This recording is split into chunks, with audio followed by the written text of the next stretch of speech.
estamos começando mais um podcast Cordas Humanas, multiplicando os laços da igreja local com a missão de Deus. Pra gente é um prazer estar com vocês aqui mais uma vez, podendo compartilhar essa mesa, aquilo que Deus ele tem feito nas nossas vidas, nas vidas dos nossos convidados. A gente agradece a Deus por essa oportunidade que ele tem dado pra gente. Queria agradecer já as pessoas que estão na mesa hoje. Hoje, Daniel Fernandes. São dois, tem que lembrar. A gente tem dois aí. Ressaltar, a Glaze, O Gabriel tá aí nos bastidores. E a gente queria agradecer também. Carol, tá compartilhando a nossa mesa aqui hoje. Prazer. Obrigado, tá? Que Deus abençoe. Detalhe, uma convidada internacional. Internacional, tá vendo? MCE. Daniel, o que é MCE? Vai saber. Você vai saber. O que a Carol fala pra gente. Mas antes disso, vamos falar um pouco sobre os nossos patrocinadores. Isso aí. Então, nós temos aqui o nosso primeiro patrocinador, é a Mais Coworking. Você que tem acompanhado esse episódio já tem ouvido falar. E hoje não serei eu, mas sim alguém com propriedade que tem utilizado esse espaço para o trabalho. Daniel Fernandes. Fala aí, conta aí por que vale a pena trabalhar aqui. Então, já tenho vindo um tempo já trabalhando aqui da Mais Coworking, participando aqui também do podcast por detrás das câmeras, e hoje eu estou na frente, então é diferente, mas a gente veja você, Eu só era o garoto da câmera agora. Não, mas então, é um tempo já que a Mais Coworking tem oferecido espaço para eu trabalhar. Eu trabalho home office, 100% home office. E além de me oferecer esse espaço para eu trabalhar aqui durante os dias de podcast, é um dia também diferente. Eu saio um pouco da minha rotina, saio um pouco de estar em casa. E é bom estar num ambiente com outras pessoas, compartilhando também um pouco, tendo aquele momentozinho do café que eu simplesmente amo. Então, você que aí trabalha home office, você que precisa de um escritório, aqui é o local certo. Você vai encontrar pessoas que vão te ajudar em tudo que você precisa. É isso aí, gente. É isso aí. E também que nós agradecemos muito a um parceiro que tem nos apoiado bastante, que é a Igreja Presbiteriana das Águas, que tem patrocinado aí, dando suporte em todo o equipamento que a gente tem utilizado. Então, se você está aí na região de São Gonçalo, próximo ali ao Guanabara, Alcântara, estamos falando de forma geral, Apesar que tem gente até aqui de Niterói que tem Niterói, tem gente de Itaboraí, tem gente de Maricá. Se você deseja conhecer essa comunidade de fé, vai lá, na descrição tem mais informações, tanto da Mais Coworking quanto também da Presbiteriana das Águas. E se você também, eu queria também que a minha marca tivesse estampada no podcast também. É só entrar em contato com a gente, que será um prazer a gente estampar sua marca no nosso podcast. Venha ser um parceiro. Venha ser um parceiro Cordas Humanas. Chega lá. Aí, essa também. Chega, E pra você que já tá aqui com a gente no nosso vídeo, não esqueça de você curtir. Não quer que eu curti, joinha. Dá um joinha lá. Curtir o nosso vídeo, compartilhar e comentar. Que o YouTube, ele entende que esse vídeo é relevante e a gente consegue alcançar mais pessoas com o nosso trabalho, aquilo que Deus ele tem feito através da gente. Então, sem mais delongas, queria passar para a Caroline. É porque senão o problema. Carol, então, a gente chama de Carol. Resolve. Então, se apresentem para dizer que a missão é da MCE e o que é a MCE. Pois é, oi, gente. Eu sou Carol, Carol facilita. Se bem que se você errar, você tá falando em croata, então tá tudo certo. Como que eles erram, Carol? Simples. Mas é que lá só existe o Carolina. Então, toda vez que alguém falava meu nome, ia pro Carolina. Caroline, pra eles, é o nome em inglês, na verdade, Então, não tem errado. Acertou em croata. Se fosse Carolina, tá tudo certo, entendeu? Pois então, eu sou a Carol, pra facilitar. Sou aqui de Niterói mesmo, da Igreja Congregacional de Vila Paraíso. Fui missionária de curto prazo na Croácia por 2 anos. E hoje estou aí numa transição para Portugal, também para um curto prazo de 2 anos aí previsto. Sou parte da Missão Cristã Europeia, que é a MCE, que é uma missão europeia de mais de 100 anos, quase 120 anos, que trabalha enviando missionários do mundo para a Europa, para alcançar os povos europeus. Então, resumindo, isso seria a MCE. Poxa, mas caramba, não sabia que tinha missionário na Europa. É famoso. E pra Europa também é muito fácil. Precisa ser alcançado? Precisa ser evangelizado, mas não precisa. Veja você. Então, Deus também tem feito muitas coisas na Europa e a gente vai conversar um pouco sobre isso, sobre como Deus também tem um clamor, né, no continente europeu. E por mais que para algumas pessoas isso seja uma surpresa, porque de fato né, essa necessidade de pregar o evangelho e testemunhar Jesus Cristo na Europa. Mas vamos, antes da gente chegar nesse ponto aí da MCE, né, como você chegou a ser uma missionária, vamos começar um pouco sobre como foi o seu início, né, Carol? A gente sabe que você é filho de pastor. Mas pessoal, faltou na apresentação. Pode falar a experiência. Então fala pra gente como é que foi os seus primeiros passos na fé, como você encontrou Jesus. Bom, meus primeiros passos foi consequência um pouco do ministério dos meus pais, né? Então, minha evangelização foi feita pelos meus pais dentro de casa. Minha mãe, ela sempre trabalhou com crianças, então, na época que eu era criança, ela estava fazendo o treinamento dela na APEC. Né? Então, ela usou o treinamento dela da APEC para me evangelizar. Eu fui a cobaia dela, digamos assim. Rapidinho, se você não conhece a APEC, você é indesculpável. Tem aqui, assiste lá o episódio com a Kelt. Foi incrível sobre a APEC, então vai lá. Mas criança precisa ser evangelizada? Eu não acredito que você está fazendo essa pergunta. Por favor. Se você tem essa dúvida, assista lá o nosso episódio com a Kelt, missionária da APEC. Então, pois é. Então, a APEC, né, teve influência na minha conversão. E aí foi através da minha mãe, quando eu era criança, né, que ela pregou o evangelho pra mim e ela conta que eu aceitei. Minha memória é muito ruim. Então, essa é uma fase da minha vida que eu não lembro. Né? Então, eu sei porque minha mãe me contou.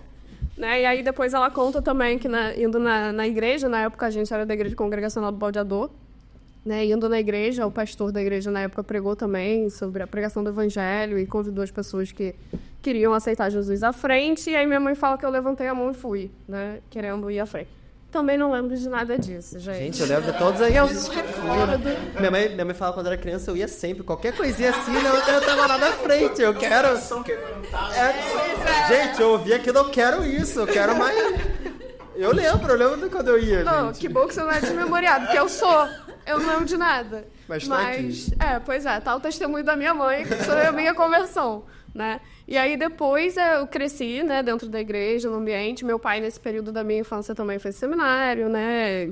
Foi ordenado pastor, né? Quando eu tinha por volta aí dos meus 6 anos, foi quando ele começou a estagiar na minha igreja hoje, que é a Congregacional de Vila Paraíso. E eu cresci na igreja. Né? O momento que eu lembro mais claramente de eu tomar uma decisão por Cristo e dizer assim, não, Senhor, eu entendi e eu quero te servir. Né? Foi na minha adolescência, então no retiro da igreja. O seminarista na época pregou, né, sobre a santidade de Deus, né, e o nosso chamado a viver uma vida de santidade também, separação para Deus. E aí, nessa pregação, eu lembro que eu fui à frente também no final do apelo, e foi a decisão que eu lembro, assim, consciente. Não, Senhor, eu entendi, o Senhor me chamou, eu vou viver para Ti. Essa é o momento consciente ali de decisão, no início da minha adolescência, ali, 13, 14 anos. Depois disso, fui crescendo na igreja.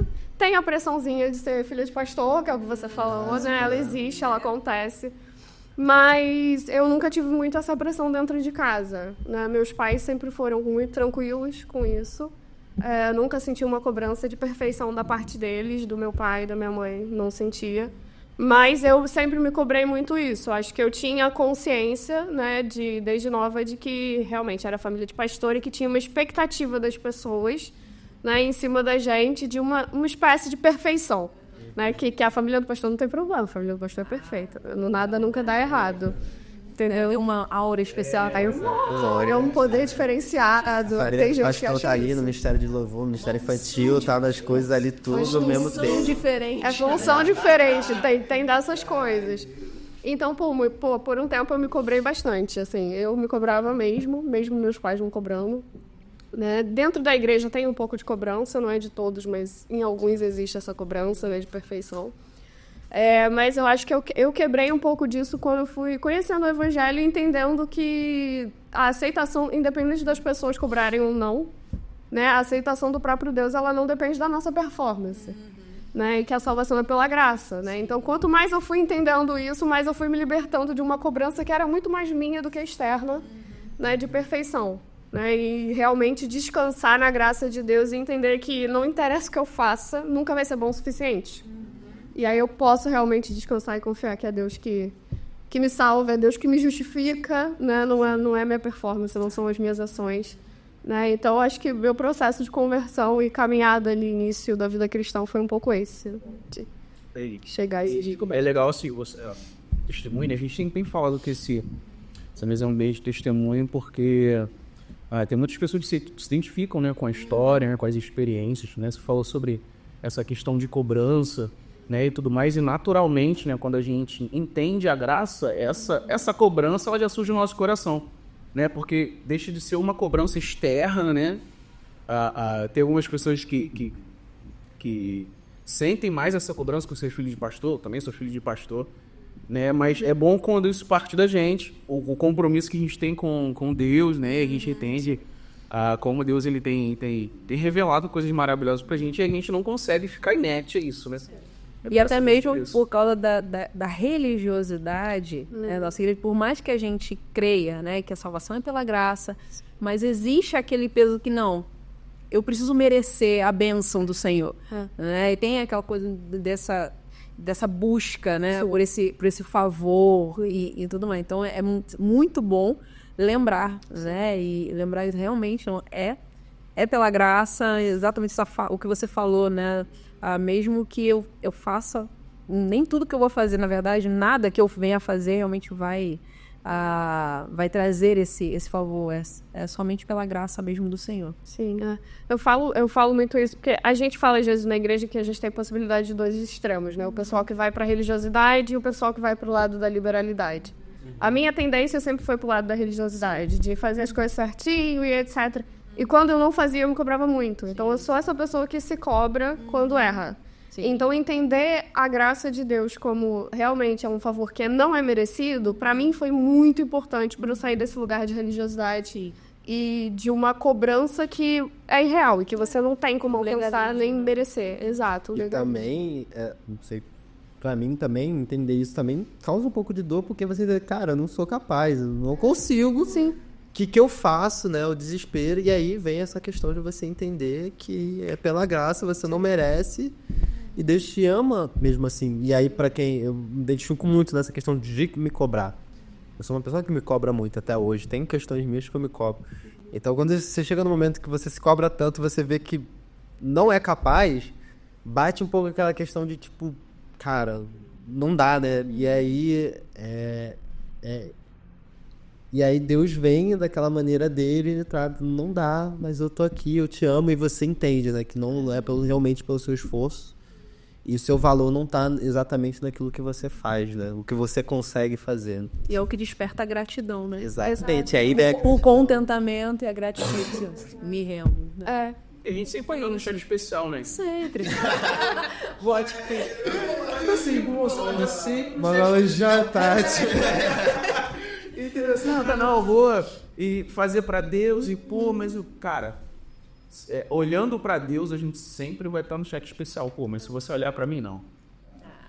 Com o Daniel eu sou melhor que ele, então, de boa, mas o chamado, né, olhar pra Jesus, ser o modelo, né, quando você olha pra Jesus, irmão, você vai assistir quem é, você precisa. E graças a Deus por isso. É verdade. Essa consciência que nos tem que ter, tá sempre a quem, para não depender das nossas forças. Já penso, não, agora eu tô de boa, agora eu sou capaz de encarar essa missão. É aí que tu roda, né? É aí que você roda, filho. Aquele que pensa está de pé. Exato. Não cai, né? É muito bom. Bom, então fala pra gente, já viveu na igreja, né? Se converteu ali, tiro, compromisso com Deus. E como é que você começou a sentir a vocação para ser missionária? Ou até a vocação missionária teve vocação de algum outro ministério? Louvor, chamasse. O pessoal sempre passa. Eu queria ser do louvor, mas só que Deus quis que eu fosse missionário, Deus quis que eu fosse pastor. Filho de pastor. Exato, filho de pastor. Não, mas ele acertou, cara. Não é nem piada. Horror. Não, eu estudei, fiz piano na minha infância, né, na escola. Então, foi muito também meus pais. Meus pais queriam que eu estudasse música na infância.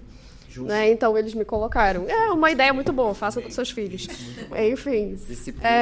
Exato, trabalha muita coisa, disciplina, parte educativa, né? Desenvolve o cérebro, etc. Então a intenção deles era me colocar também para fazer música. Eu comecei na escola estudando piano. Deixei na infância, na época não me adaptei muito bem ao ensino da escola, mas voltei na adolescência com um professor de música da minha igreja mesmo, que é o Augusto, que deu aula para praticamente 90% dos músicos que tocam na igreja hoje. Né? Então, ele foi meu professor e ele me botou para tocar. Mas eu já participava do louvor cantando. Né? Então, comecei muito cedo, era afinada, aquele negócio, né? Você está na igreja, faz parte, tem o coral das crianças, e aí começam a perceber quem é mais afinado. Exato. E aí vai evoluindo pro louvor. Só nossa música aqui, essa partezinha. Também fez isso comigo. Ele tinha das crianças. Exatamente. É a evolução ali do Ministério Infantil pro Ministério de Louvor, basicamente. Né?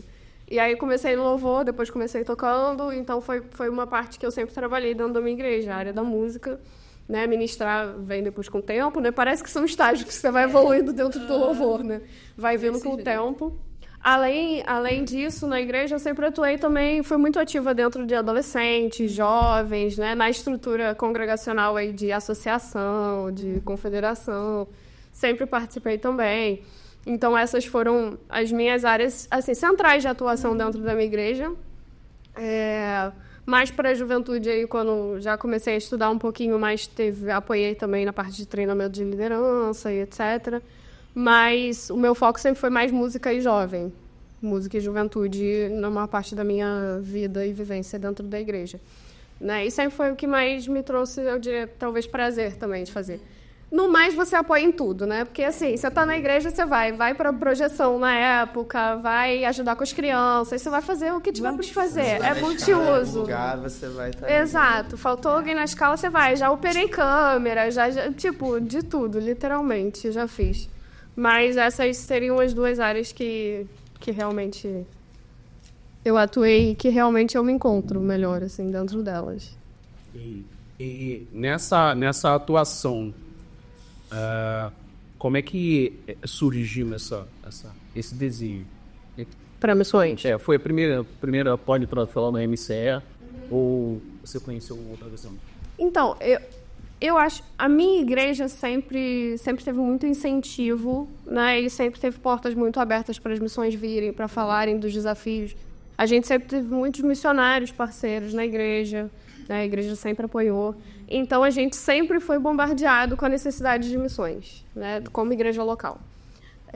Então, eu lembro, meus pais também sempre foram muito abertos e receptivos em casa. Então, a gente sempre teve missionários dentro de casa que vinham para passar férias e etc., ou vinham para renovar parcerias e que hospedavam com a gente. E aí contavam as histórias, contavam a realidade do campo, né? Contavam sobre a vida. Então, isso sempre teve no meu dia a dia. Além disso, né, a Missão Cristã Europeia aqui no Brasil foi fundada pelo pastor Leônidas, que hoje é do Bom Samaritano. Sim. Né, mas ele, na época, quando retornou da Europa, em parceria com missionários, né, europeus, com a Missão Cristã Europeia Bom, o escritório central é em Londres, né? Não é em Londres, mas é na Inglaterra, não vou lembrar o nome da cidade, mas enfim. Ele, em parceria com esse pessoal, começou a tentar levantar missionários para ir para a Europa do Brasil. Né? E aí meu pai é muito amigo do pastor Leônidas, então eu conheço o pastor Leônidas desde a minha infância, e meu pai sempre esteve envolvido nesse círculo. Né? Então eu cresci também ouvindo a MCE, ouvindo o Desafio da Europa, né? Ouvindo a realidade dos missionários, conhecendo os missionários que já estavam lá quando vinham ao Brasil para falar da realidade da Europa, né? E do desafio da Europa. Então, isso sempre foi presente desde a minha infância. Né? Então, eu conheço a MCE desde pequena, né? Desde da minha conversão, vamos dizer assim, lá para os 6, 7 anos de idade, por aí. E só um parênteses, se você quiser saber da história de como a MCE veio pro Brasil, vai lá, assiste o episódio com o pastor Léo, que você tem isso. Tem um episódio contando como vocês acham isso aleatório? Que a gente tá tudo fazendo etapa, entendeu?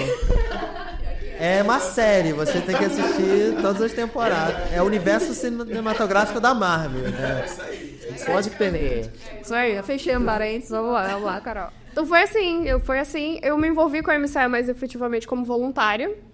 Então, de novo, por influência do meu pai, eu diria que 90% da minha vida é influência dos meus pais. né? Meus pais foram muito importantes para muitas das coisas que eu faço hoje. Foram eles que plantaram o evangelho na minha vida, né? A semente, e que regaram e etc. É claro que tem minha igreja local e eu sou muito grata por ela, né? Como já falei. Mas muito realmente vem dos meus pais. E aí meu pai, né? Discipulado, dentro de casa com seus filhos. Assim, abrindo mais um parênteses, né? Deixando um gancho. Não, a Carol falou sobre duas questões muito importantes. Primeiro, a igreja. Eu tô ouvindo de missões desde sempre. Cara, isso faz muita diferença. Para você se encontrar como missionário, vocacionado, que Deus está me chamando para missões. Cara, quase majoritariamente as pessoas ouvem dentro da igreja, né? Sim. Aí para os nossos ouvintes, poxa, na minha igreja não fala de missões. Não existe quem faz mobilização missionária. Cara, como é que eu posso achar alguém que faça... O que é mobilização missionária? Mobilização missionária é o que a igreja faz com seus membros. Deveria toda a igreja local mobilizar os seus membros para missões. Porque é a partir disso que a gente... A igreja está aqui para isso, né? Para exercer a sua vocação missionária na Terra, né? E não que não tenha dificuldades em fazer isso, né? A gente, tipo assim, eu acho que também todo mundo que tem experiência com igreja pequena, com diversos tipos de igreja, às vezes igreja pequena não tem diversas dificuldades e aí a missão fica de lado, um pouco de lado, mas não deveria, né? Então a gente entende que tem essas dificuldades e até por isso que a gente faz esse trabalho aqui também, para ajudar justamente nessa questão. Tipo, dificuldades existem e a gente está aqui para se apoiar, para se ajudar, e a missão é importante. Sim, e aproveitando um gancho, tem que aproveitar o gancho. Então, se você está aí assistindo e quer, puxa vida, quero realmente trazer essa visão, mobilização para a minha igreja, entre em contato com a gente. E a gente quer caminhar junto, afinal de contas, nós queremos multiplicar os laços entre a igreja e a missão, que infelizmente existe, né, esse distanciamento. E nós queremos ajudar nisso. Então, só entrar em contato com a gente. Mas vai lá, Carol. Só porque os primeiros passos, né? É a igreja se identificar como uma igreja missionária. Sim. Né? Como a Gladys falou. Toda igreja deveria ser assim. Toda igreja local deveria se identificar como uma igreja de missionários. Né? Uma igreja que discipula, né? Que recebe, discipula e envia. Não é isso? Então, assim, quando a gente tem essa conscientização que nós somos de missionários, Deus levanta os missionários. E essa é a importância da igreja. Que a missão da igreja ela é local e global simultaneamente.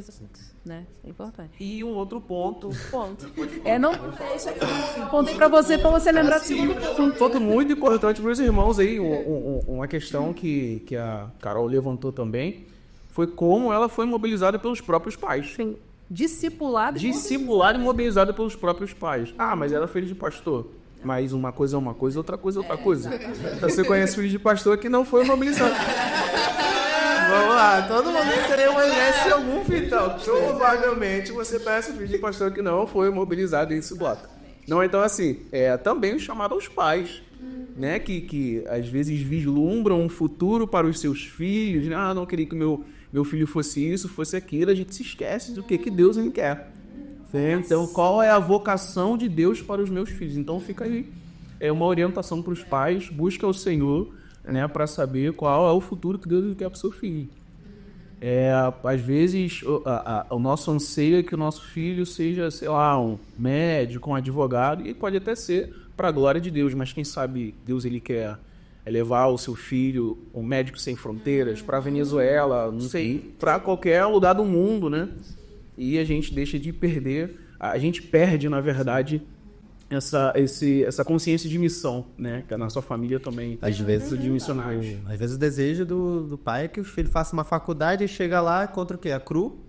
Quando vai ver, já tá em missão. Já tá em missão.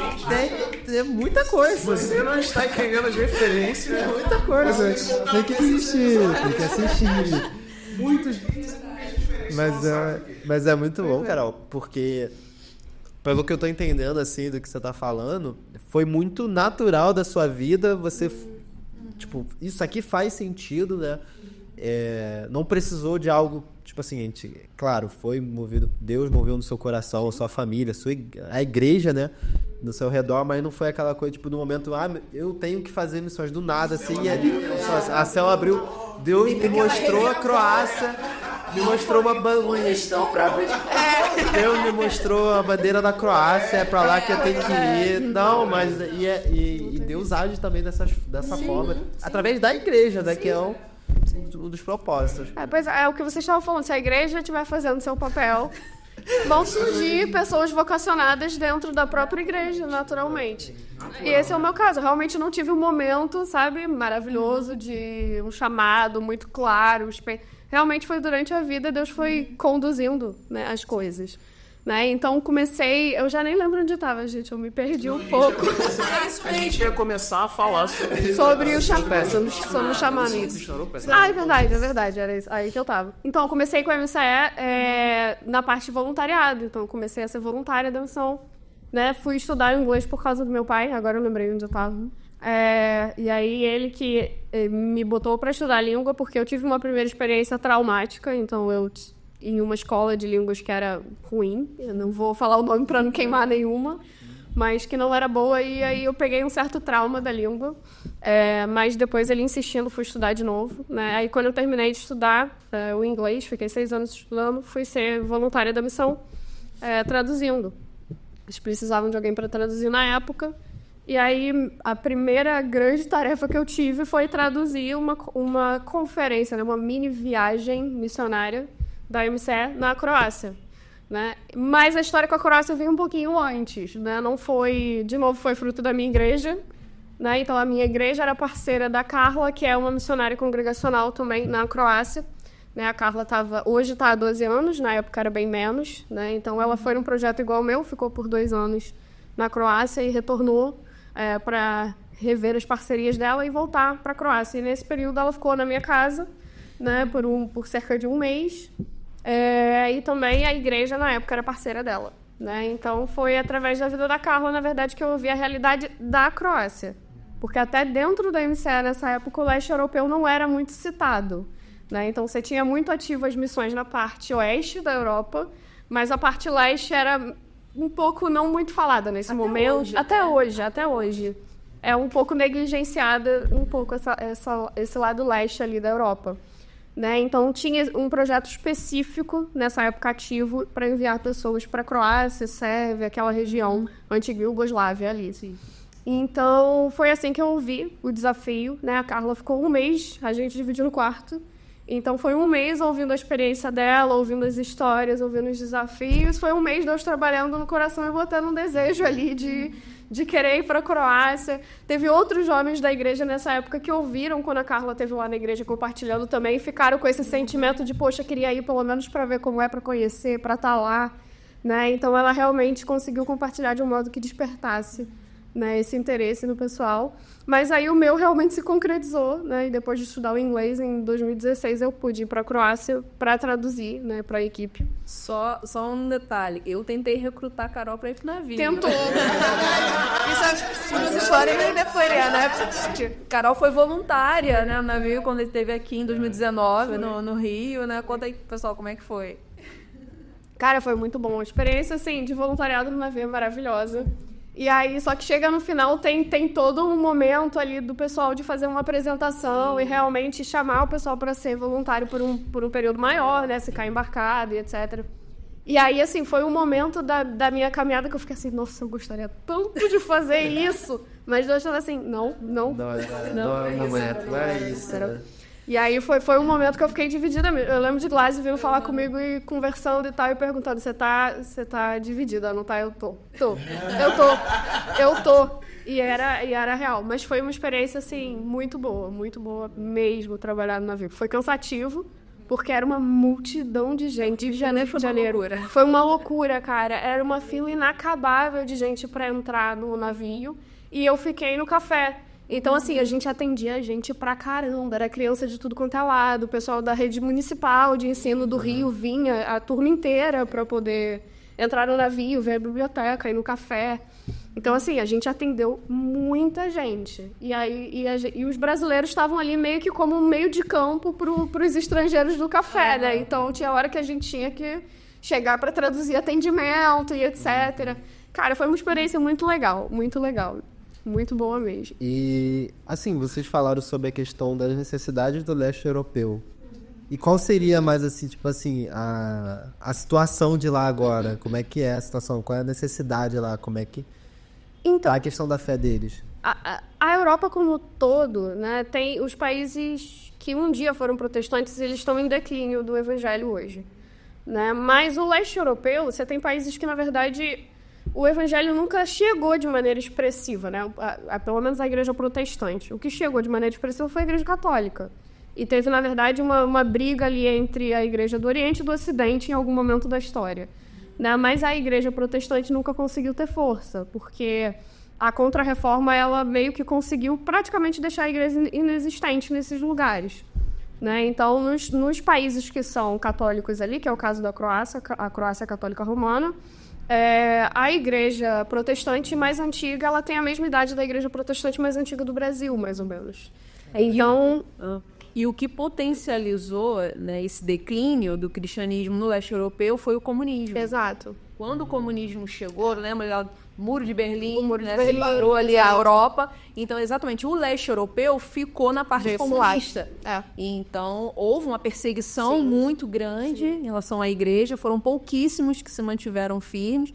Mas o declínio do cristianismo, né, lá foi por conta do... o pessoal fala que o que a Contra-Reforma não matou, o comunismo fez, entendeu? Então, foi um complemento do outro depois. Uma série de acontecimentos históricos que levaram a isso. E logo depois, quando, no caso, o Muro de Berlim, né, caiu, aí vem os muçulmanos. Aí o islamismo cresceu muito, né? É uma região ali. Então, você tem, assim... Tem os países ali que são muito parecidos entre si. Eles que me perdoem por estar dizendo isso, mas são... E que são divididos pela religião, entendeu? Sim. Então, que é a Bósnia, Sérvia e a Croácia. Assim. Exato. E que falam praticamente a mesma língua, com as suas variações de dialeto, né? Mas que é considerado o mesmo grupo linguístico. E aí a Bósnia, ela é completamente... 50% da Bósnia é muçulmano, o resto é quebrado entre as outras religiões.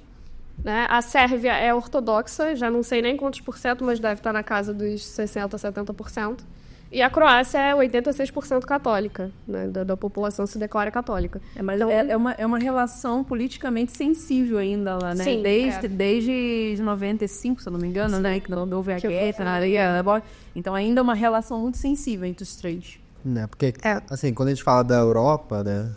Evangelizar na Europa, é a mesma coisa que você fala, tipo assim, evangelizar em Israel. Que existe também missão em Israel também, que são por outros motivos, outras questões. Sim. Mas a Europa foi uma das grandes responsáveis pela missão, né? Chegar aqui na América e tudo mais, do protecionismo, né? Por a reforma lá e tudo mais. Então, assim, quando a gente fala vou para a Europa evangelizar, ainda para muita gente, né? Naturalmente a pessoa pensa que é tipo passeio, turismo, ou sei lá, tá mandando gente falar para chover no molhado. Exatamente. E a Europa, hoje em dia, ela tem realmente essa questão de que, tipo, ela foi muito forte e agora ela tá se esfriando, ela tá tendo um declínio nessa. E aí, agora, por exemplo, eu não sabia dessa questão do leste europeu, que nunca chegou lá. Então, é um outro ponto. Então, a Europa ali, né, no total, com toda a sua força, né, na época, não conseguiu alcançar esse ponto e é por isso que a gente ainda precisa fazer missão, diversos locais, né? Só um dado, né, o pessoal que está em casa, o leste europeu gira em torno de menos de 2% de cristãos evangélicos. É isso aí. O dado é esse. Cristãos evangélicos na Croácia são 2%. E como é que funciona lá? Quais são a palavra certa?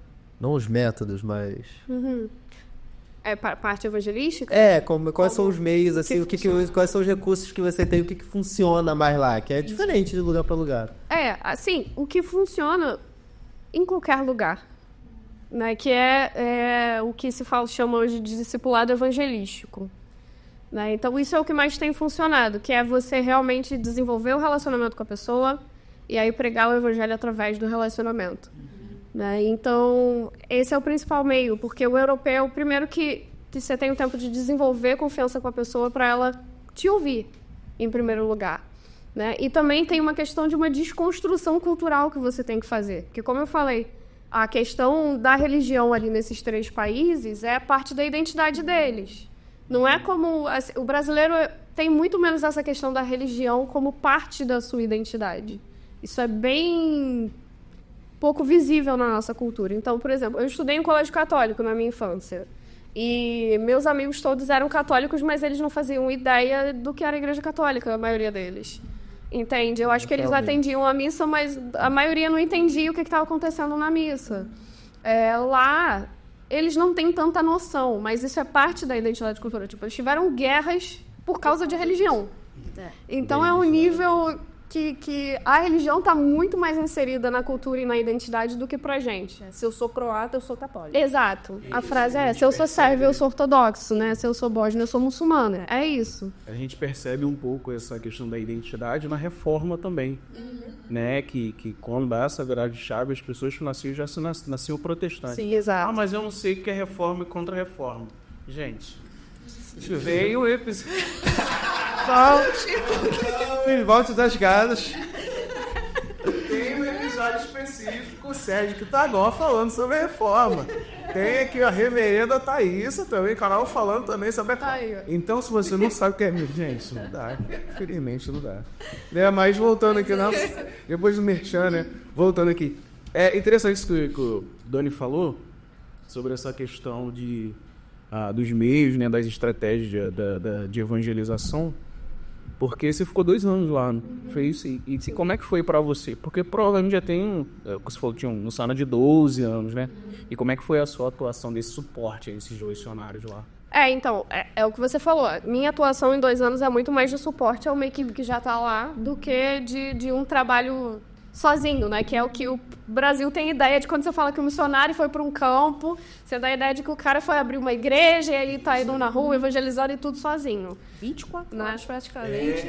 Da semana você tá ali com folheto. Exato, na rua, falando com as pessoas, e é a ideia que a gente tem. E não é, assim, não é a realidade. Primeiro que a MCE não manda ninguém de início para estar sozinho. Né? Então a gente sempre vai inicialmente para estar como equipe, até porque você vai passar por um período todo de adaptação, você tem que aprender a língua, né? Então esses 2 anos iniciais, na verdade, ele é esse processo. Você serve mas seu foco é aprender língua, aprender cultura, aprender a lidar com o ambiente que você tá, né? E conhecer como você vai trabalhar. Na verdade, é esse período. Né? E aí a MCE tem toda uma estrutura, né, de pessoas que vão te auxiliar nesse processo, e enquanto isso você dá suporte à igreja nas atividades que é possível, né?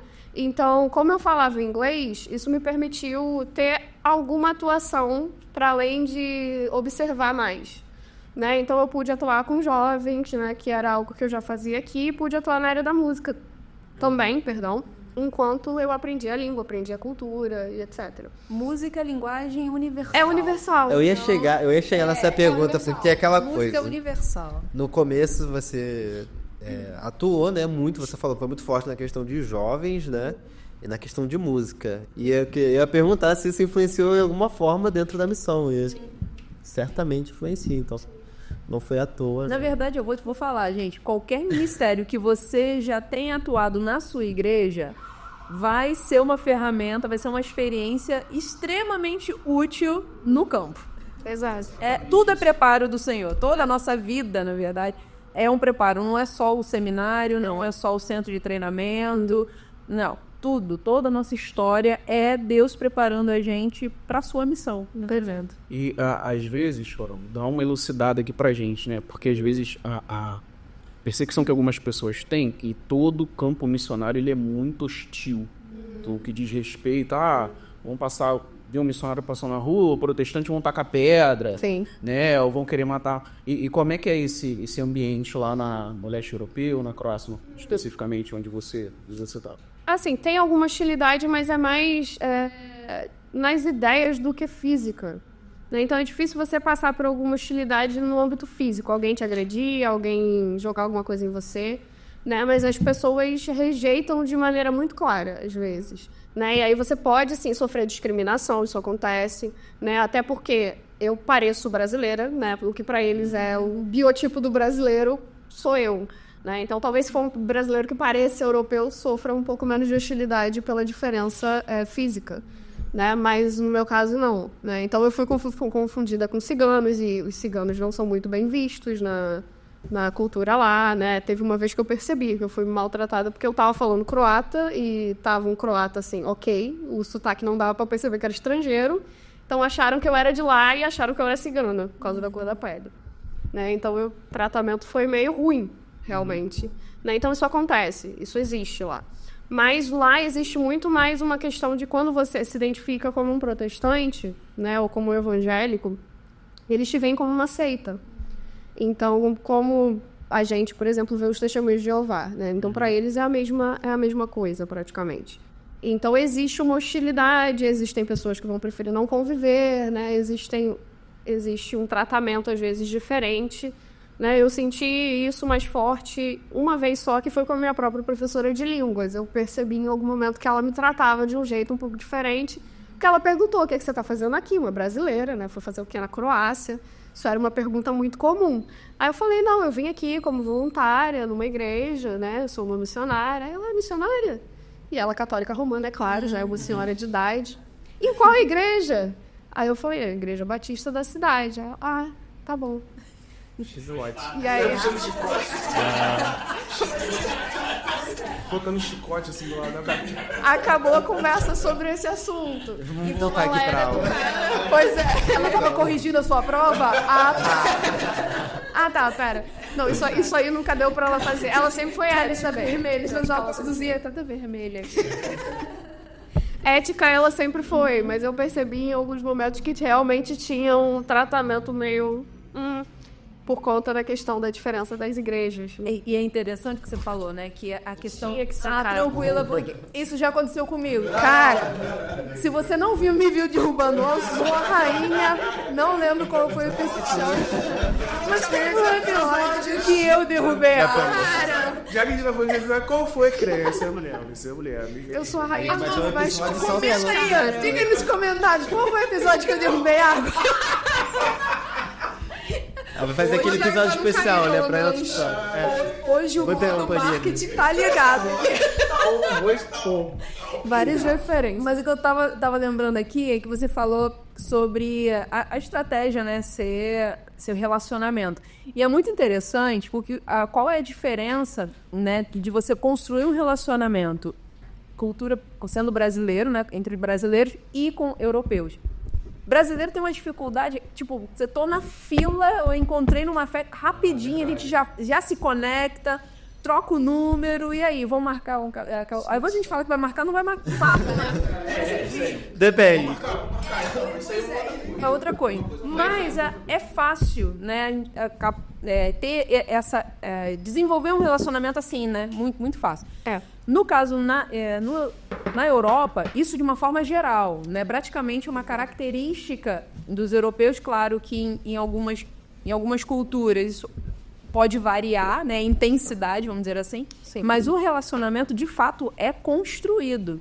É no dia a dia, a pessoa vai vendo o seu caráter, vai vendo a sua postura, como que você reage em determinadas situações. Então, é uma caminhada a longo prazo. Sim. Só que a diferença por exemplo, na nossa cultura, vamos ser sinceros, né? A gente tem uma facilidade muito grande de relacionamento aqui, ó, na superfície. Para aprofundar, é uma caminhada. A gente se afasta. É difícil. Já com o europeu, é difícil você conseguir ampliar aqui, mas também quando você alcança a profundidade, é profundo mesmo, né? Então tem essa questão. Então quando você conquista a amizade, de fato, com o europeu, você vai com a confiança, então essa abertura para você compartilhar da fé e tudo mais, aí sim você vai conseguir alcançar o coração. Exato. Né? É muito interessante isso. Tanto que geralmente as decisões que eles tomam, elas são decisões para a vida, né? Às vezes o europeu demora muito para tomar uma decisão, mas quando ele toma, ele realmente vai sustentar essa decisão a vida inteira. Né? Seja no que for, no evangelho, seja em compromisso. Se nasceu ali, tá decidido, católico, ortodoxo. Sim, por isso que é tão difícil. A missão é um desafio, né? Independente do local, seja aqui no Brasil, seja missão urbana, a gente já encontra. Sim. Né? Nossa dificuldade no nosso dia a dia de realmente evangelizar, de praticar a missão. Então, vai ter suas dificuldades, né? E é por isso que também precisa desse pessoal missionário aí, vocacionado aí, Pois é. se estiver na transcultural, né? Isso aí. Eu fico pensando, né, sobre essas dificuldades e, de fato, existem as dificuldades da missão e faz parte. O mundo, ele é um ambiente hostil, né? E Jesus, ele fala para isso, ó, vocês vão ser perseguidos, né? Vai acontecer tudo de ruim, mas não é por causa de vocês, é por causa de mim. Né? Então, naturalmente, para o cristão, o mundo é um ambiente hostil. Né? E isso faz algumas pessoas vacilarem, né? Não sei se eu vou não, ir lá, não sei se eu tô disposto a passar por isso, né? Mas aí eu fico pensando, né, com a fala do Daniel, cara, você imagina alguém que nasce, vive, se casa todo o ciclo sem conhecer Jesus. Cara, entende? E esse tem que ser o nosso motivo de oração. Exatamente. É por isso que tem que passar as nossas sensações, os nossos sentimentos, né? Os nossos medos tem que passar por isso. Cara, beleza. Será que vale a pena eu ir? O cara nunca ouviu falar de Jesus. Exatamente. E se isso não mexer com a gente, sabe? Se isso não impulsionar a gente mais nada. Tem um problema. E isso é uma questão grande demais, cara. Você pensar que gente que não viveu a sua vida toda e, tipo assim, ó, pode ter tido uma vida ótima aqui na Terra, pode ter, sei lá, feito tudo o que queria, viajou, teve boas condições, teve bons relacionamentos aqui, mas, cara, a pessoa, ela viveu pra quê, assim? Porque isso aqui passa, né? E a gente precisa estar sempre ciente disso. Pra que não de forma desesperada? Tipo, eu preciso pregar essa pessoa porque senão, tipo, não é assim que funciona as coisas. Mas é uma coisa que a gente precisa estar ciente, que as pessoas estão vivendo dessa forma e até ajuda a gente a evangelizar a pessoa dessa forma. Tipo, eu não quero te evangelizar porque eu sei de tudo, eu sei que eu tô certo. Não, mas é porque, cara, é uma preocupação com você, que eu quero que você viva da maneira correta, né? Tem uma vida realmente, né? Não seja só isso aqui. Eu vejo que você tá muito bem, eu vejo que você tá seguindo a sua vida, mas, cara, não é isso, entendeu? Tipo, você tá vivendo uma coisa que não é a realidade. Essa consciência tem que, na verdade, mover, né, a nossa vida, o nosso coração a se engajar na missão. É isso. Né? De alguma maneira, eu quero fazer parte disso, né? Eu quero me envolver. Eu não posso simplesmente... Porque eu até fiz uma postagem essa semana, né, com essa reflexão que acontece. Tem muita gente nas nossas igrejas querendo... eu quero saber qual é a vontade de Deus para minha vida. Eu quero saber qual é a vontade de Deus para minha vida. Só que a vontade de Deus para a nossa vida, ela está diretamente ligada com o propósito, com a missão dele, com o cumprimento da missão dele. Né? Então, assim, não tem como eu buscar a vontade de Deus para minha vida e simplesmente viver a parte da missão de Deus. Isso exatamente. São coisas completamente contraditórias. Até porque, às vezes, esse pensamento de eu preciso saber o que Deus quer para minha vida, como se minha salvação dependesse disso. Dependesse de que eu tenho que fazer isso. Vou ser do louvor, vou fazer missão, vou ser pastor, vou fazer aquilo, vou, sei lá, ser médico para a glória de Deus. Como se a salvação dependesse disso. E não é só uma questão disso, é uma questão, tipo... É aquela questão, eu fui perdoado, posso perdoar. É a mesma coisa, tipo assim, cara, eu fui perdoado, eu sou amado. E, cara, eu preciso compartilhar isso. Outras pessoas precisam viver isso também. Né? E aí eu vou viver de acordo com isso. E aí eu vou ver, cara, eu consigo nisso, eu sou desenrolado para isso, eu consigo fazer isso, eu tenho inglês, eu tenho, sabe? Eu gosto disso. Então, cara, dá para você... Não precisa viver dependente disso, mas é uma coisa que a gente precisa estar ciente disso, a gente precisa estar ciente da missão, a gente precisa estar ciente do que a gente está fazendo. Sim. Às vezes a gente quer tratar Deus nessa questão de descobrir a vontade dele como o gênio da lâmpada, né? Que eu dou uma esfregada, ele aparece, aí eu pergunto o que eu quero, ele me responde. E assim, não é, cara. A vontade de Deus, se ele tiver alguma vontade específica para te revelar, ele vai no tempo dele a hora que ele quiser. E o resto, assim, tá na Bíblia. Exato. Se você seguir o que tá na Bíblia, você tá vivendo de acordo com a vontade de Deus. Então, é simples. É o que o Glass falou, assim. A missão, né, que é o que a gente fala, o chamado para ir pregar os povos, é uma missão que é de Deus, em primeiro lugar. Né? Então, ela tá revelada na Bíblia. Então, você tem que se engajar simplesmente por isso. É a vontade de Deus. Já é revelada na Bíblia. Exatamente. Pronto. A nossa realidade está desconectada, né? Da missão. Deus tem uma missão. Primeira vez que eu ouvi isso. Deus está em missão, perspectiva. Gente, como assim Deus está em missão? Porque era uma realidade totalmente desconectadas. É por isso que a gente passa por essas coisas. Qual é a vontade de Deus para minha vida? Gente... E é natural. Não, é porque a nossa realidade São gente. É a mesma coisa que é aquela coisa tipo, cara, o que eu vou fazer? Qual faculdade que eu vou fazer? Com que eu vou trabalhar? Sim, tipo assim, o trem já tá em movimento. Se você tá no trem, você tá no movimento, exato, né? Já e ainda não, já. Exato, Pois é, tá aí. Aproveitando isso, você lembra de alguma história, algo assim, que você pôde perceber que a sua vocação, o seu ministério, o seu tempo lá, você pôde ser esse instrumento de Deus para alguém se despertar e realmente conhecer o evangelho, se entregar e tal? Porque às vezes tem missionário, sim, passa no campo, às vezes não consegue ver a pessoa, que é aquela coisa da semente, do preparo e tal. Mas você teve esse privilégio de poder ver. Não, eu vi uma conversão que eu estive envolvida. Se eu falar que eu fui a pessoa, assim, que pregou e foi responsável, seria uma mentira. Que tem toda uma equipe trabalhando na vida dessa pessoa há anos, né? Mas no período que eu estava no campo, eu tive a oportunidade de ver a conversão dessa menina. Então, era uma menina, né? Quando eu cheguei no campo, eu fui viver um projeto da igreja. Então, a igreja lá, ela tem um projeto social que é para atender jovens que foram... Eu sempre tenho dificuldade de traduzir isso, gente, porque o termo fica no inglês. É o foster parenting. Então, são jovens que foram adotados, acolhidos. Exato, foram acolhidos por pais temporários, né? Porque foram parar no sistema público por algum motivo, né? Geralmente, na Croácia, esses motivos são por abuso ou condições impróprias de vida na casa dos pais, né? Então, os pais são muito pobres, né? Não tem condição sanitária, então o Estado tira, geralmente, essas crianças de casa e realoca em outra família. Só que na Croácia tem muito caso de abuso entre esses pais adotivos, né? Então, o pessoal pega as crianças para abusar, realmente explorar o trabalho, né? A mão de obra dessas crianças, porque é de graça e o governo ainda paga. E tráfico humano é muito forte no leste europeu. Exato, o tráfico humano é muito forte. Na Croácia, você ainda está um pouco mais tranquilo, mas dependendo das fronteiras que você está cruzando, você tem que tomar cuidado, né? E isso é outro real. O mapa da Europa, porque eu não lembro que é só os países em volta. A gente pode botar, talvez. Tá saindo, calma? Vamos. Daqui a meia hora a gente volta. Daqui a pouquinho. Vai lá, estagiária. É que eu gosto de coisas visuais, só pra entender. A gente vai falando da parte histórica, quando chegar eu explico. Se chegar, a gente explica. Só pra você entender, assim, o leste europeu, quando pega ali da Croácia, no Mediterrâneo, né? Tem a Itália, aí tem o Adriático. Do outro lado da Itália é o leste europeu, tem o mar. A Itália não é leste europeu. Também, porque, tipo, Itália é o lembra ocidente. muito Itália. Itália, por exemplo, é um país subcatólico. Daí também é parecido. É por isso que eu tava comparando assim, eu falo...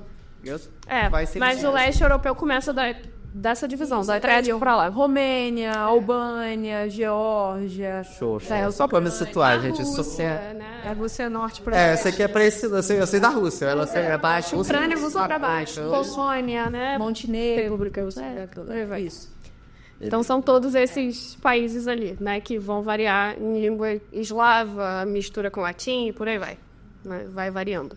Aproveitem, abram um mapa aí, ó. A gente pode mais. Vocês podem. Pois é.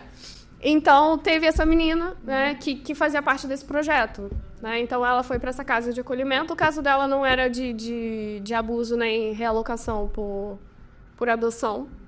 Né? Ela tinha alguns problemas neurológicos, né? E não estava conseguindo gerenciar a própria vida, né? E aí conseguir trabalhar, ter alguma estabilidade.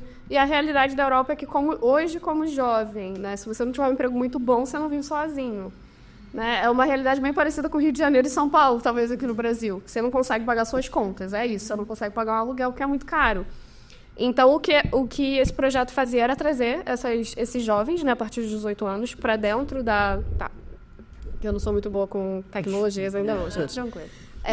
Então, trazer esses jovens para dentro dessa casa, né? Então, era uma casa que esses jovens tinham para morar, eles pagavam um valor, mas muito baixo, se estivessem empregados, e se não tivessem, eles tinham um período para procurar um emprego e se estabilizar.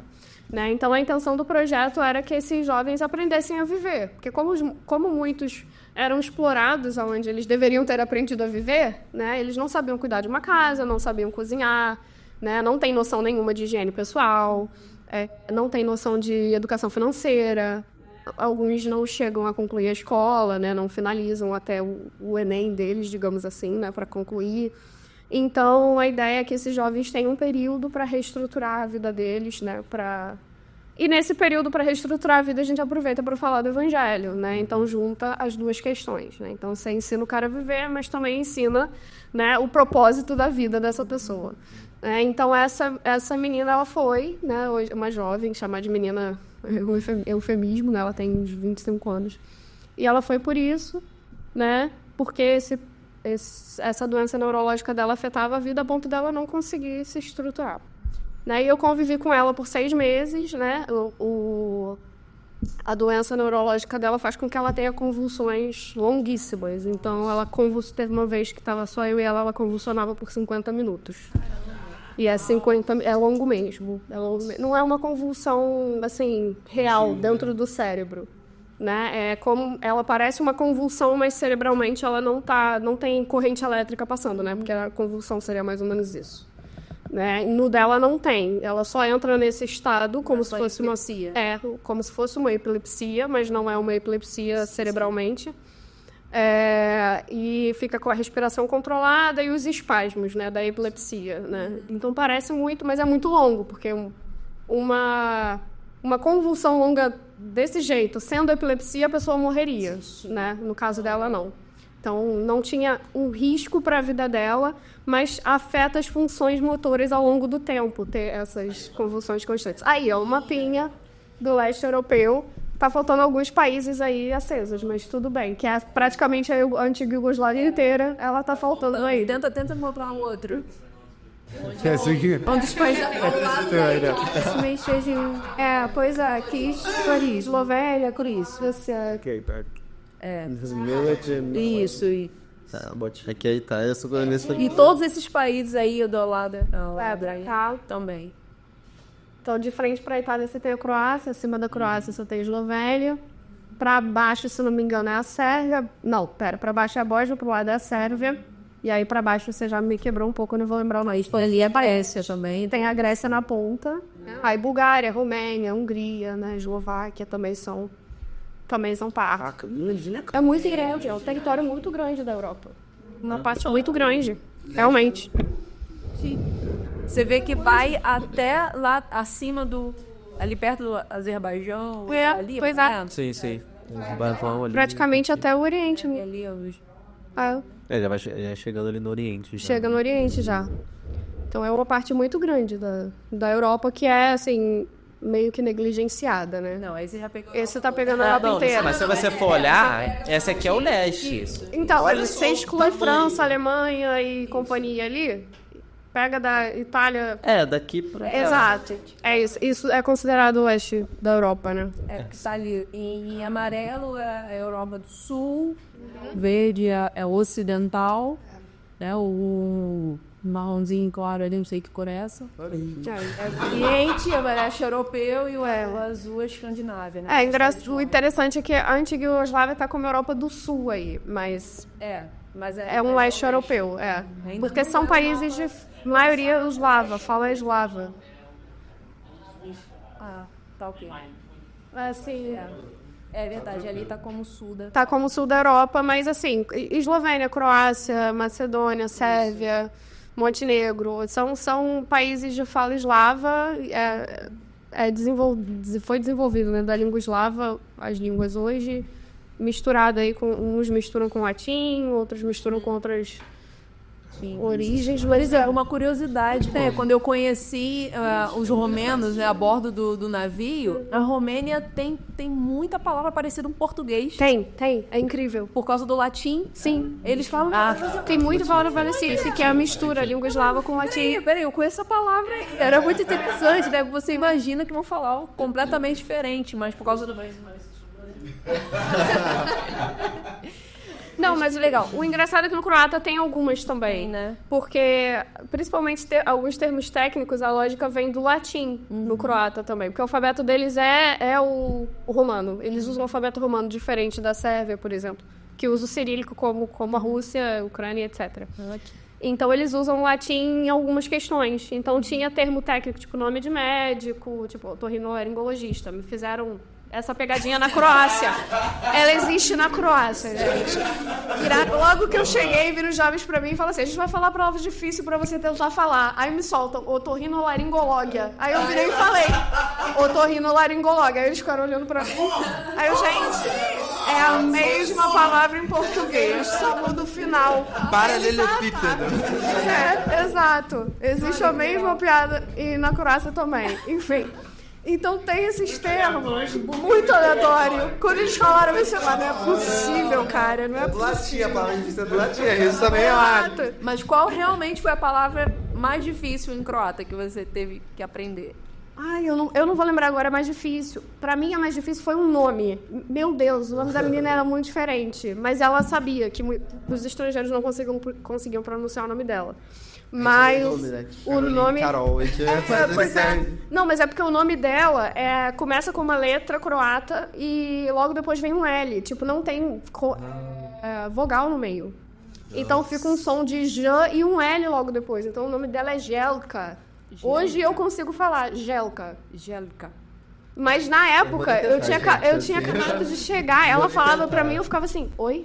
Não, repete mais uma vez, por favor. Ela, cara, desiste, você não vai conseguir falar, me chama de outro jeito. Tá desafiando? Me chama de outro jeito. Eu vim do Brasil pra você me desafiar aqui. Eu sou de São Gonçalo. Calma aí, pô. Pois é. Mas pra mim, o mais difícil de acostumar foi com as palavras sem vogal. Ou os fonemas sem vogal. E aí, isso levou mais um pouquinho de trabalho, porque eles têm palavra... Vê só um monte de consoante. É só consoante. Você lê, você Só sabe consoante. o que é cada letra, mas tu não sabe, não tá... Não, na hora de juntar é difícil. Mas depois, com o tempo, assim, você vai acostumando com a sonoridade da língua, e sai. Eu não acho que o croata seja uma língua difícil de se falar. Os fonemas a gente conhece. É só realmente acostumar a língua a juntar eles de maneira diferente. Agora, o que complica nas línguas eslavas é a estrutura gramatical. Para mim, isso foi complexo, porque é uma estrutura gramatical muito diferente do português. Então, você tem os famigerados casos, né? Acusativo, dativo, que o alemão também tem. Só que as línguas eslavas têm mais. O alemão tem 4 casos de declinação, né? De substantivo, de adjetivo, dos verbos e a conjugação verbal, enfim. Mas o croata tem 7, né, cara? Então, até você gravar os 7, cada um tem um uso diferente.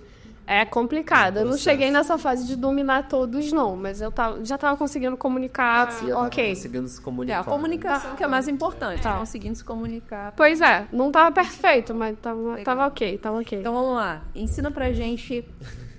Deus te abençoe. Bog te blagoslovi. Vamos lá. Que? Bog É bog. Bog. te Te. blagoslovio. Blagoslov. Blagoslovio. Blagoslovio. Blagoslovio. Bog te blagoslovio. Bog te blagoslovio. Sai!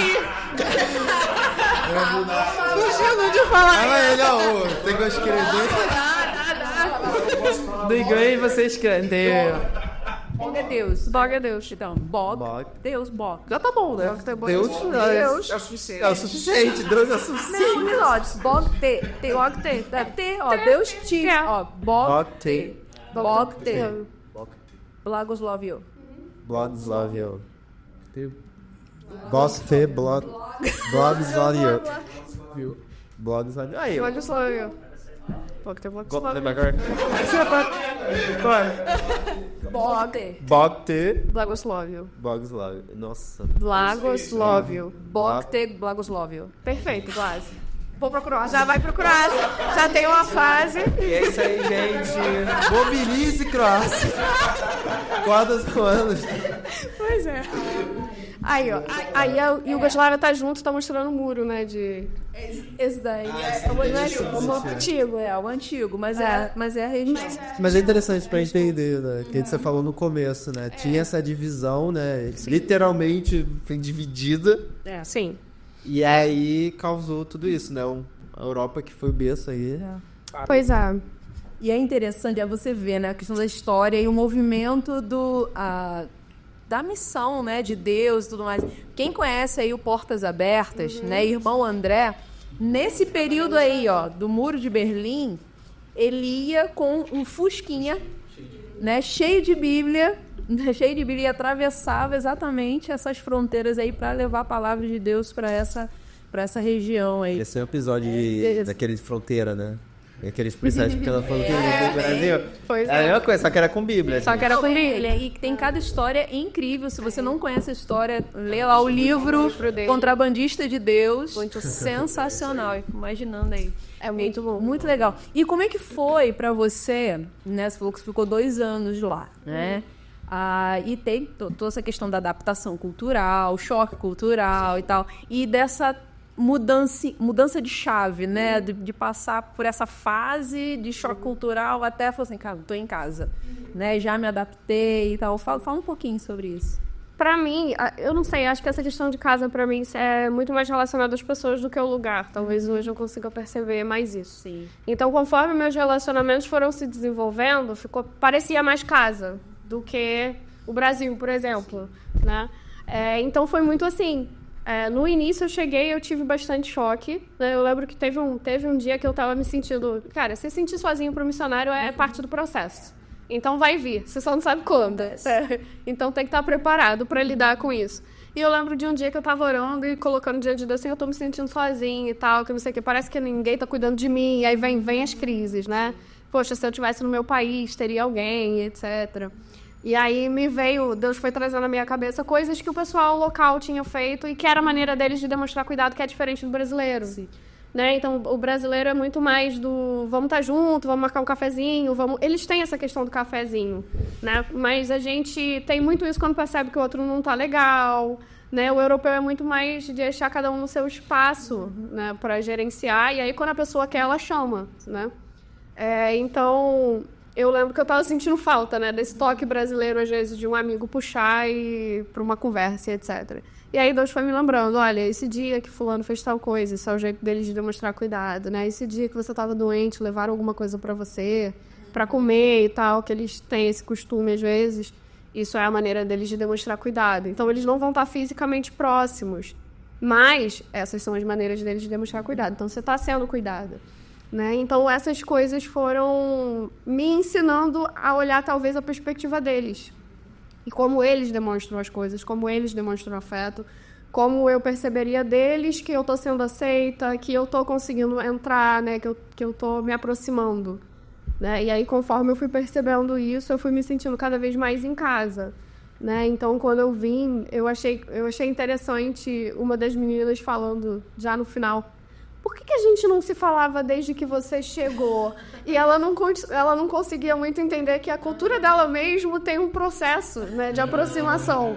Né? E ela virou pra mim e soltou isso. Aí eu falei pra ela, não sei, que as coisas acontecem naturalmente, você vai conhecendo, tem o processo. Porque é uma jovem, assim, 18 anos, até ela entender que as culturas são diferentes.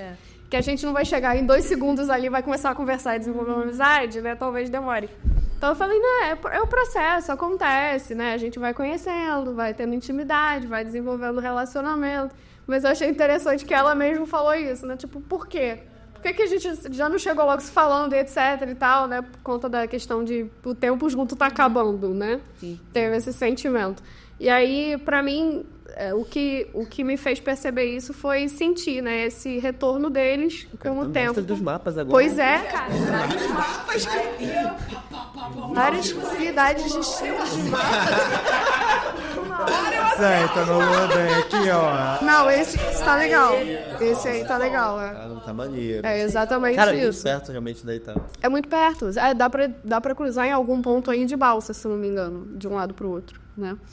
E aí a Croácia entre si tem suas divisões culturais também, né? Então, quanto mais perto da costa você tá, mais próximo à cultura da italiana, né? Então, tem o dialeto ali nessa região, que usa palavras do italiano, que o som é mais próximo do italiano, a sonoridade da língua, enquanto eu estava nesse topo aí, quase chegando na Eslovênia, né? Então eu estava a 40 minutos da fronteira já com a Eslovênia. Então é uma cultura muito mais eslava, que a gente fala, menos italiana, né? Mais próxima da cultura eslava mesmo, mais parecida aí talvez com o que o brasileiro conhece um pouquinho do alemão, né? E foi onde eu tive, mais ou menos. E assim, você ficou quanto tempo lá mesmo? Eu fiquei 2 anos. Ficou 2 anos. Foram 2 anos. E aí, tipo assim, tem o tempo da adaptação, o tempo que você começa a servir. Como é que é, tipo assim, o sentimento agora, tipo assim, poxa, me adaptei, tava lá, tipo, teve essa menina, por que a gente não começou com essa antes? Então você já tava começando a criar relacionamentos. Como é que é a visão agora? Tipo, voltar de lá, porque a gente sabe que, tipo assim, a obra não é nossa, né? Então a gente não vai pegar do começo ao fim sempre. A gente participa ali de uma etapa, de um processo e vai sendo mandado para outros lugares. Mas como é que é esse sentimento, assim, pra você? Cara, pra mim esse sentimento foi bem difícil, porque eu realmente já tinha construído os relacionamentos ali, né? E eu tava bem inserida na igreja, tava conseguindo atuar já. Na verdade, a atuação eu comecei do dia 1, né? Só que depende das atividades que você faz. Então, assim, no louvor eu comecei desde a primeira semana, praticamente, eu acho que eu cheguei, né? Eu já estava tocando, já estava em escala, já estava aprendendo música. Mas a atuação com jovens, por exemplo, foi algo que se desenvolveu com o tempo até pelos relacionamentos, né? Mas eu acho que depois de uns 6 meses eu já estava conseguindo me envolver também nessas atividades já, de estar próximo deles, de organizar saída, encontro, etc., né?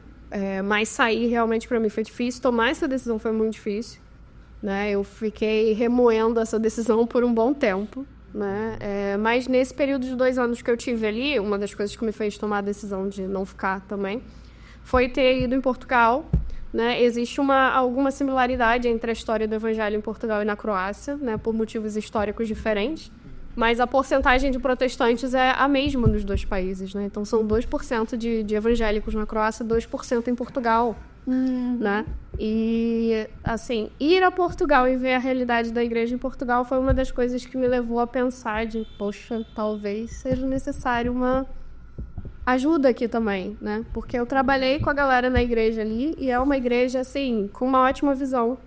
Não, uma igreja batista, eu sou congregacional, mas trabalhei na Batista, com uma ótima visão, com uma visão para ministério para desenvolver, já multiplicando para plantar uma outra igreja, né, em uma outra cidade, com o pessoal realmente engajado, né, os jovens que estavam lá com uma visão para realmente se desenvolver profissionalmente, mas pensando, o pessoal realmente tinha essa visão do que eu posso fazer na minha faculdade, que vai servir, né, o meu sustento, mas que sirva também a minha igreja. Então, eu vi o pessoal, assim, que foi desenvolvido de uma maneira que eles realmente, e discipulados a estarem engajados na missão de alguma forma, né? Então, é uma igreja que tem tudo para se desenvolver e ir crescendo, né? E tinha pessoas para trabalhar, tinha uma equipe, né? Além da equipe local.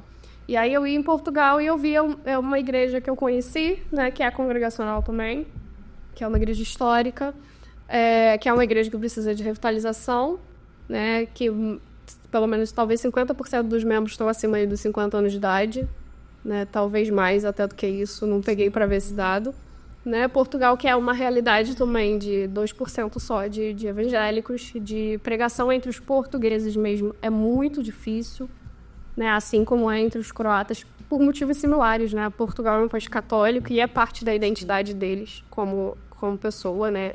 O catolicismo. E, assim, a gente até vê um crescimento do evangelho em Portugal, né? Mas onde o evangelho cresce é onde a migração cresce. É isso que eu ia falar. E, majoritariamente, as igrejas são de imigrantes. Porque o ponto de vista que eu tenho, assim, de Portugal, eu tenho um colega que foi para Portugal, conheço pessoas que foram para Portugal, e, assim, super acharam uma igreja de brasileiros. Sim. Né? Então, assim, isso na minha cabeça fica, tipo assim... Mas Não é de plástico, hein? Não é efeito, gente. Mas o que acontece? O problema é que quando a pessoa já tem uma visão de igreja, de culto, tal, centrada nela mesma, aqui, aí tem a oportunidade de emprego, mudar de vida lá em Portugal. Essa mentalidade, ela continua a mesma. Ela não tem uma mentalidade, tipo assim, nossa, eu tenho a oportunidade, Deus está me dando uma oportunidade de expandir e de fazer parte da sua missão aqui em Portugal. Tipo, as oportunidades ali, tanto ali no trabalho e tal, nas igrejas locais, de como que eu vou servir, não significa necessariamente, não, eu estou indo como missionário, né, algum título, mas é a vida missional, né? É a pessoa, se eu faço parte do reino de Deus, eu sou um embaixador, né? Eu sou parte, exatamente. Então, o problema parte dessa compreensão de igreja local aqui. A partir do momento que eu entendo aqui que para onde eu for, né, eu vou ajudar na expansão do reino de Deus, aí eu não vou me enclausurar, né, na minha bolha, né, cultural, evangélica em outros países. Infelizmente isso acontece. Portugal, Japão, nossa, quantas igrejas, né, de brasileiros no Japão, enquanto o Japão é considerado ainda um país não alcançado. E em várias outras partes do Japão é não alcançado. E tem um monte de igreja brasileira no Japão. Tem muito brasileiro no Japão. Tem muito Japão. Brasileiro no Japão. Exatamente. A gente consegue entender muito, tipo assim, por conta da nossa cultura, como o brasileiro, ele vai pro lugar e ele costuma fazer algo dele, né? Ele não é porque ele não gosta de se misturar, também dificuldades, né? Que se misturar, ele acaba fazendo, já que eu não consigo se misturar. De fato, é acolhedor. Você tá numa comunidade, é a sua própria cultura. Exato. Realmente, porque assim, realmente cansa às vezes, né? Por exemplo, eu lembro quando eu tava, né, a bordo do Logos Hope, né, uma comunidade multicultural. No período da pandemia, que foi realmente para todo mundo um período extremamente estressante, cansativo e tal, eu confesso que eu me senti muito desgastada mentalmente, emocionalmente, para interagir com outras culturas. Eu senti essa necessidade do acolhimento da minha cultura. Então, com certeza, eu fiquei muito mais com os brasileiros, interagi muito mais do que com pessoas de outras culturas. Não significa que eu me fechei na minha bolha, não é isso. Eu interagi com pessoas também de outras culturas, mas, em muitos momentos, eu preferia, né, principalmente no tempo livre e tudo mais, falar assim, cara, é porque era um momento de descanso. Sim. Né? Então essa questão da identificação cultural, realmente, ela é muito forte. Sim. Então, assim, não tem nenhum problema dos brasileiros, por exemplo, estando em Portugal ou em outro país, e se relacionar, ter a sua comunidade ali para interagir e tal, ter no seu lazer e tal. Mas é importante, é extremamente importante, você, né, principalmente nós como brasileiros, por conta da igreja evangélica ser muito mais forte aqui do que lá, cara, vamos abençoar os nossos irmãos, né? Vamos abençoar a igreja, né, portuguesa, vamos interagir com ele, fortalecer, ajudar nesse fortalecimento. Sim. Né? Então, eu acho que ter essa predisposição, ela é de extrema importância. Uma visão do reino, né? Exato. É assim, você pega... É naturalmente, né? No Japão eu vejo muito, tipo assim, sei lá, humorista, cantor brasileiro indo fazer show no Japão, no público brasileiro que tem lá.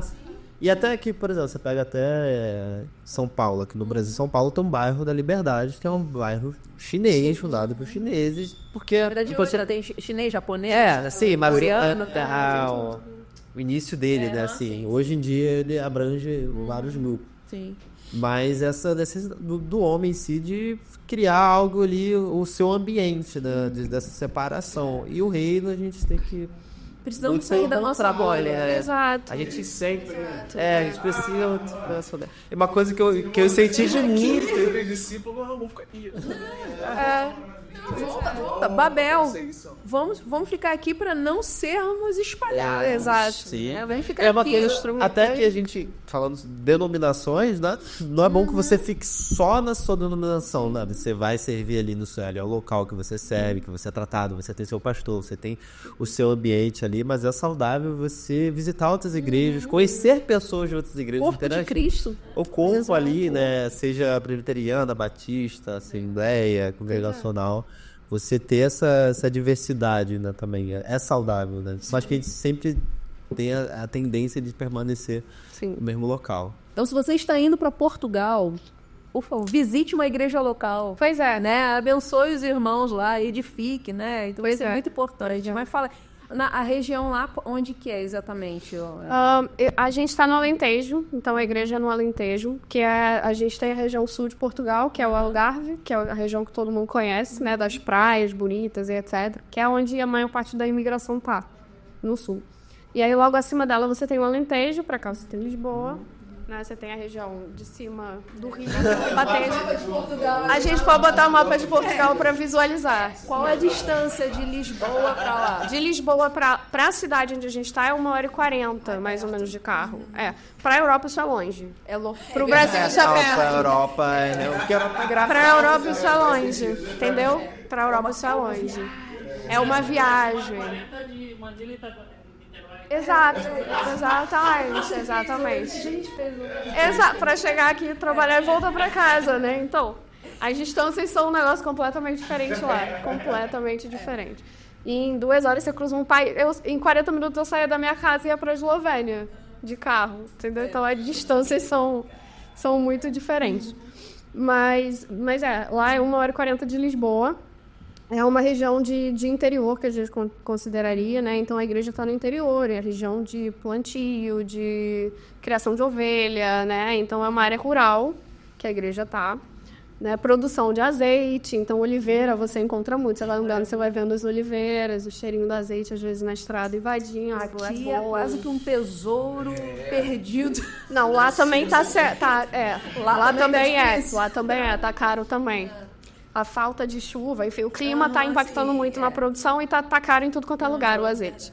Mas lá é essa região, produção de cortiça também, então é dessa área que vem bastante coisa. Então é ali que a igreja está inserida, né? Vamos lá. Aqui, a gente tem separado aí por distrito, eu acho. Essa separação por distrito. Então você tem aí o Faro, tem Beja, tem Évora, a gente está ali em Porto Alegre. Aponta aí. A igreja é... muita galera por essa área. Acho que talvez menos de 1 hora de Porto Alegre. Braga, Porto... Sim. Tem muito brasileiro em Braga, Porto, Lisboa e no Faro. São as regiões que tem muito brasileiro, né? Setúbal, acho que também. Mas a gente está aí nessa região de Porto Alegre, já próximo, perto da fronteira com a Espanha, de certa forma, né? Para distâncias brasileiras é perto. Então, é ali que a igreja está localizada. Né? É uma igreja histórica, uma igreja antiga, né? E aí, visitando, Deus foi colocando no coração de talvez ir para lá, ajudar, né? Meu pai está lá hoje também na igreja, né? Então eles mudaram, sim. Seu pai tá em Portugal? Meu pai foi para Portugal nesse período que eu estava na Croácia, ele foi para Portugal, a igreja chamou ele para pastorear. Vejam, pastores de igreja local, você também pode ser vocacionado para missões. Olha, um pastor de igreja local, pastor Marcos Moura, né?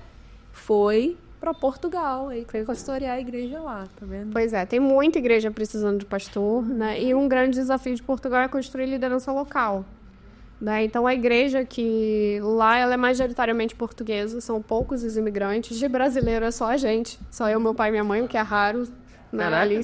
Mas brasileiro é eu, meu pai e minha mãe só. Né? Mas tem imigrantes africanos, né? Tem imigrantes de outros lugares da Europa, mas são minoria. Né? Mas realmente tem um desafio de construir liderança, né? De levantar vocacionados para o pastorado. E essa é uma dificuldade histórica. É isso, Exato. É realmente formar ali uma liderança, uma igreja, né? Que eles chamam aqui de igreja autóctone, né? Exato. Que é uma igreja local, realmente fortalecida. Para o missionário, o objetivo do missionário é entrar e sair. Né? Não é ficar. Exato. Entrar e sair... E deixar a igreja lá cuidando do seu povo. Crescendo, militando. Porque se há muito questionamento, né, principalmente do evangélico aqui, no contexto brasileiro, né? Poxa, a gente tem tanta necessidade. E, de fato, tem muitas necessidades. Mas, assim, Deus ele também sente uma dor, né? Parafraseando a missionária Lazier. Deus ele também sente uma dor em Portugal, entendeu? E Deus ele também chora pelos perdidos em Portugal, na Itália, na Croácia, né? A gente pode trazer um pouco ali o contexto de Romanos 10, né? Que todo aquele que invocar o nome do Senhor será salvo. E como ouvirão se não há quem pregue? Uhum. Como pregar se ninguém se dispõe aí, né? Então, é nesse prisma, né? Então, é nesse prisma que essa necessidade de mobilizar a igreja portuguesa. A gente não vai lá só para pregar o evangelho, vai fazer missão. Mas a ideia principal, né, ali é fazer discípulos e que aqueles discípulos multipliquem. Sim. Né? Aconteceu pomos nos evangeliqueiros e eles a todos chegaram para o Brasil. Se fosse, aqui precisa muito aqui que esse papo lá pro Brasil. Exatamente. Não, Esquece que é a missão de Deus, né? Sim. Não, e existe um movimento dentro da história, né, de missões. Houve um movimento, né, onde muitos missionários do hemisfério norte, né, da Europa, Estados Unidos e tal, eles começaram a vir para o sul global para plantar igreja, para evangelizar e tal. O movimento atual é o oposto, é o movimento do sul global. Né? Então existe uma grande, graças a Deus, né, as igrejas do sul global, tanto aqui na América Latina, na África, na Ásia até, né, principalmente a Coreia do Sul, Filipinas, que têm enviado missionários. Então, assim, e agora para o norte global. Então é esse movimento, né? Ok, a Europa um dia foi muito forte e graças a Deus enviou muitos missionários, mas infelizmente não é a realidade atual e eles precisam. Né? E por causa da diáspora, né, o movimento migratório, hoje na Europa não são apenas europeus. Ainda tem isso. Tem muitos refugiados de países extremamente fechados para o evangelho que estão lá. Sim. E que têm a liberdade hoje lá de ouvir o evangelho. Exatamente. Então é possível alcançar povos não alcançados, principalmente dali do norte da África, da Ásia, na Europa, além de alcançar os europeus. Percebe, assim, o movimento, né, da missão de Deus ela é incrível, né? É bem mais abrangente do que a gente possa imaginar. Sim. Pois é. E é interessante que a boa parte das missões que trabalham na região da Europa hoje, todas elas têm um trabalho voltado para o alcance desses povos. Né? Então, você tem projetos específicos para trabalhar com muçulmanos dentro da Europa, país X, entendendo, né, que são janelas de pregação do evangelho para esses povos, né, que podem retornar ou não ao seu país de origem e continuar a pregação do evangelho. Né? Deus sabe, Deus vai direcionar de acordo com o seu propósito. Né? Mas realmente é oportunidade. E eu achei interessante que você mencionou a diáspora também, Glaze, que a diáspora hoje é um movimento que tem se falado muito no meio de missões, de possibilidade de pregação do evangelho. Né? Não só o pessoal que vai para lugares, sai de lugares onde não era possível pregar e vai para lugares onde como esse movimento de saída de gente do sul indo para o norte, né, América Latina, né, indo por condições melhores de vida, mas que são evangélicos e que podem se engajar na missão também, onde quer que estejam, né, e que podem ser uma força realmente para impulsionar a pregação do evangelho ali na Europa. Né? Isso é uma oportunidade realmente de Deus agir. Oportunidade, gente. É oportunidade e privilégio. Assim, a gente precisa entender isso. Que às vezes tem muitos, né, irmãos nossos que estão desejando realmente sair do Brasil buscando melhores oportunidades de vida. Né? Mas a gente desejamos, né, encorajá-la a não olhar apenas a oportunidade, mas o privilégio de fazer parte da missão, né, e de ser luz lá, né, de ser um embaixador do reino, né, para onde o Senhor te enviar. Então pensa aí. Pois é. Desafio. Então a sua etapa, né, o desafio agora tá indo para Portugal, inclusive essa semana você falou. Pois é. Essa semana eu vou. E a mala tá pronta já? Ainda não. Essa semana eu vou. Essa semana eu vou. Não, pera. A mala no último dia. Eu vou. É só um detalhe. Cara. É rapidinho, né? Joga tudo dentro, fecha e vai. Não, mas eu vou. Na verdade, falta uma semana, né? Mas na próxima quarta-feira eu vou. E aí vou ter que gerenciar a mala até lá. Tá certo. Mas é isso, uma semaninha e volto. Mas a minha mudança já tá. Em tese eu já tô em Portugal, né? Então, legal. Tá tudo lá já. Aí quais são os objetivos, desafios agora nessa etapa? O desafio inicial, de novo, é adaptar a cultura. Aprendeu português. Aprendeu português. Não, aprendeu português de Portugal. Sério. A gente fala piada, mas é sério. Aprendeu de Portugal, gente. Pois é. Você comentou uma coisa interessante, Só né? falando. Eles não esperam que a gente fale como eles, né? Isso. É. Né? Isso é interessante. Eles não esperam que você use o sotaque português. Tu não precisa falar o português de Portugal. Vamos matar por estar imitando eles, mas enfim. Porque provavelmente foi péssimo, desculpa. Qualquer português me ouvindo, perdão. Mas não precisa. O que você precisa é só se acostumar com o vocabulário, entender, né? E o que muda na estrutura gramatical, você tem que acostumar. Porque, por exemplo, Portugal ainda tem a questão da linguagem formal e informal. No Brasil, eu já nem lembro quando foi que a gente deixou de usar isso. Não lembro. Tem bastante tempo. Sim. Então, e isso é um fator importante, porque linguagem formal você usa com pessoas que você não tem proximidade. A linguagem formal você usa com pessoas que você tem proximidade. Então, às vezes, você ficar... Para eles, só para explicar o que é a linguagem formal e informal, né? Usar o você é uma linguagem formal e de distanciamento. Né? Então, você usa o você com pessoas que você não conhece, né? Ou o vós, né? Você ou vós. E o tu, para eles, né, é a linguagem de proximidade. Então, é o informal, que você usa com seus amigos, com a família, etc. Seria ao contrário, né? Exato. Pra gente não usa tudo, né? A gente quase não usa o tu. Talvez algumas partes do Brasil. Tu tá sabendo, né? A gente usa o tu errado, na verdade, né? Exatamente. A gente usa errado. A gente usa o tu errado. É o tu com a conjugação no você, e aí mata a gramática. No norte, eles usam certo. Usam certo, exato. Por exemplo, lá no Pará, tu fostes. Tu foste, exato. Aí lá é certinho. Mas em Portugal é certinho, então não pode usar o tu errado. Primeira coisa, que é assassinato da língua. Achei que ia chegar lá já. Só usando tu vai, e não dá. Então tem isso, né? Você tem que acostumar por essas questões culturais, porque senão você tá botando pro português, toda vez que você usa você tá botando a pessoa num distanciamento, né? Ainda é o desafio, exatamente, porque você precisa criar relações. Você tá criando relações com pessoas. Tem que mudar essas... E pra mim... Só ela que tem que se adaptar a você, né? Não, é o contrário, é você que se adapta à cultura. Exato. E a cultura portuguesa, ela é bem direta, né? Diferença também da brasileira. A comunicação, ela é mais direta. Então, pra gente, eles são... Ai, que grosso. É grosso um pouquinho. Foi que grosseria. Precisa falar assim? Pois é. Não pode levar pro coração. Não pode levar pro coração, né? Mas isso era parecido na Croácia, então eu já não era tão... não é tão gritante pra mim. Mas eu confesso que acostumar a falar no tu, pra mim, tá difícil. Porque eu fiquei mais ou menos um mês lá.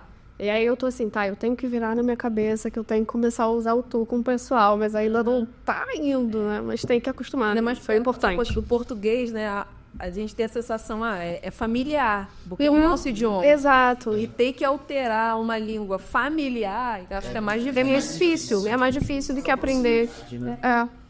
Do que aprender. Automaticamente você vai para aquilo que você tá próximo já, então você vai para aquilo que você conhece. Você tem que mudar. Se afastar de algo que você já conhece é mais complicado. Exato. É um desafio, né? Não menos desafiador do que a Croácia, né? Mas é um desafio igual.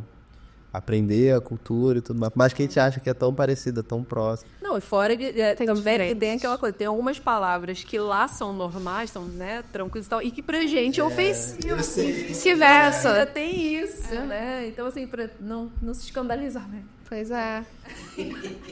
Tem palavras. Pois é. Não, e o contrário também. Tem palavras que a gente usa no dia a dia que pra eles são ofensivas. Tem o contrário, isso tem. E aí você tem que tomar cuidado com o que você fala pra não usar. E ter um bom senso de humor, né? Tem. Pra poder sair de umas situações, às vezes, meio complicadas, né? É bom. Mas o desafio é esse, então, aprender cultura, aprender língua e apoiar a igreja como foi nesses 2 anos, né? Você vê ali. Do jeito que for possível. Tem um ministério específico que você vai estar atuando lá? No momento, não. Então, isso vai ser direcionado ainda pela liderança da igreja. Paula, filha de pastor. Filha de pastor. Exato. Tá vendo como tudo está ligado? Tudo conectado. Exato. Ministério foi o... Agora, já é novo.